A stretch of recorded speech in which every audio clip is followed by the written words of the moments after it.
This Read 180 topic is made possible by a grant from Kellogg's Rice Krispies.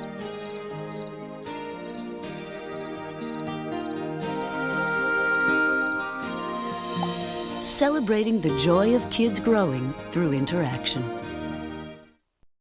And by the Corporation for Public Broadcasting and the annual financial support of viewers like you.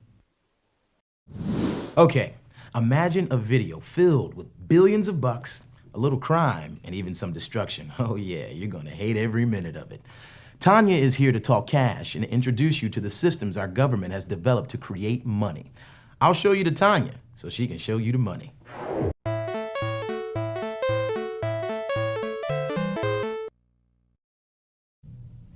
Now, who isn't fascinated by money? I love putting together these videos all about this.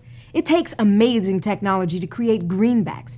Well, they're called that because the back has only green ink, and the front has mainly black. And that's only the first of many cool things I'm going to show you all about how this is made.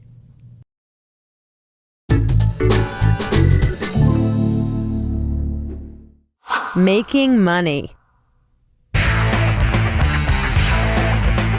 Who's making all this money? Well, it's all very top secret, but we're in the Treasury Department in places where no camera has gone before to find out how they create $22.5 million a day. This is how it's made. The process starts with gooey stuff that becomes paper that's unlike any other in the world. It's actually a lot more like cloth and even contains cotton, linen, and denim, like your jeans. Ever notice the red and blue fibers in the paper? The whole mess is boiled, cleaned, bleached, dried, and rolled out into huge sheets that are then packaged and delivered to the next stop, the Bureau of Engraving and Printing. That's where the face gets etched, then pressed on the bill. The beautiful hand-cut steel plates are filled with green ink. It's a secret mixture of colors that makes this one-of-a-kind ink really hard to copy. The ink is forced onto the surface of the paper using 20 tons of pressure. This is why you can feel the raised ink on the paper. This is about all the government will reveal of their top-secret recipe for rolling out over 9 billion bills a year. That's one sweet stack of dough.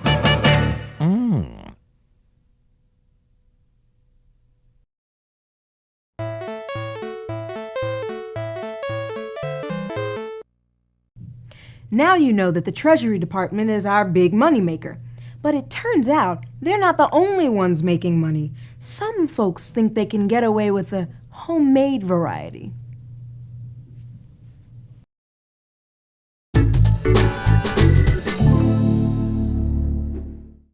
Bogus bills.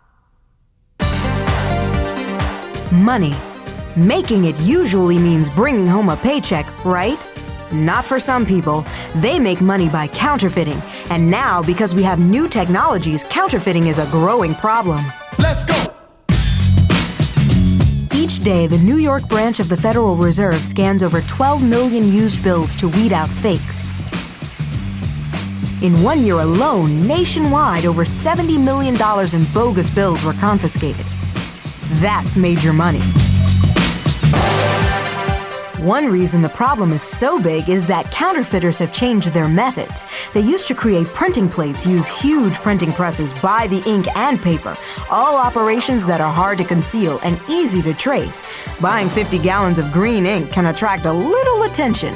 But now, counterfeiting tools can be as common as a photocopy machine, a home computer, or a scanner. However, the government has some pretty cool technology for fighting counterfeiting. Plus, they recently made sentences stiffer. So for people who try to make homemade bucks, they better pack a suitcase, because something that looks as easy as pushing print on a home computer could get them 10 to 15. That's right.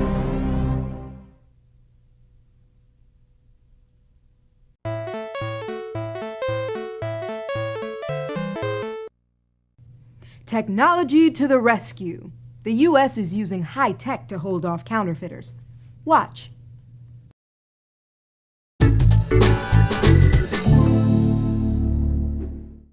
Fighting forgery. Because counterfeiting is a growing business, the government's fight against it is growing too. The Treasury Department dedicated many years to creating a bill that's tough to copy, starting with the 100, the most popular with counterfeiters. First, they considered more than 120 different security features. They tried to get ideas from foreign currencies, weighing the possibilities of color, plastic, even holograms. In the end, they decided to stick with the old familiar faces, but added several high-tech devices designed to outsmart counterfeiters. One solution they came up with was the microprinting of messages that are impossible to copy. Check out Ben's lapel and the number 100 in the left-hand corner. Then there's the watermark. It's that shadowy image on the right that's made right into the paper so it can't be copied. And this is beyond cool. The security thread. It's only 42 thousandths of an inch thick, but has numbers on it, and they can only be read in transmitted light. The reflective light of a photocopier can't touch them. How do they get that thread into the paper? No one's willing to share that info.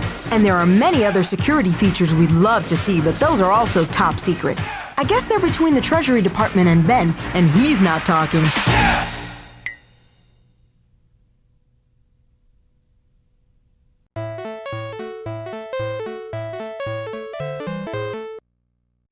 So far, you've seen segments on how money is made.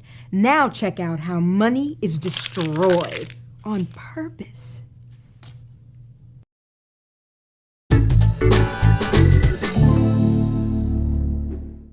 Mangled money. Money sees a lot of action. It has to be strong to survive the beating we give it. So deep in the basement of the Treasury Department are people who put dollars through some pretty nasty tests to make sure they can survive. They test it in gasoline, ethanol, and acid. They give it a tumble in cement mixers filled with blocks and dirt. They rub it raw. Then they let it soak up rays that equal weeks of sunlight. Hey George, don't forget your sunscreen. And they give it a little boa constrictor action in the mean machine called the crumpler. They even give it a spin in the washing machine and dryer. But there are still other ways to mangle money. We get cases that have been chewed by dogs, horses, pigs, and termites is the most popular of them. This cash was snack time for some termites, but the inspector was able to put together enough of what the termites left behind so that the person got all his money back. If more than half of the money remains, the Treasury Department will refund all of it. Each year, they replace about $30 million. So the good news is that money is tough enough to withstand torture and is even replaceable in cases of mutilation. But the bad news is no one will replace your cash if you've spent it. Kiss the bucks goodbye. Adios.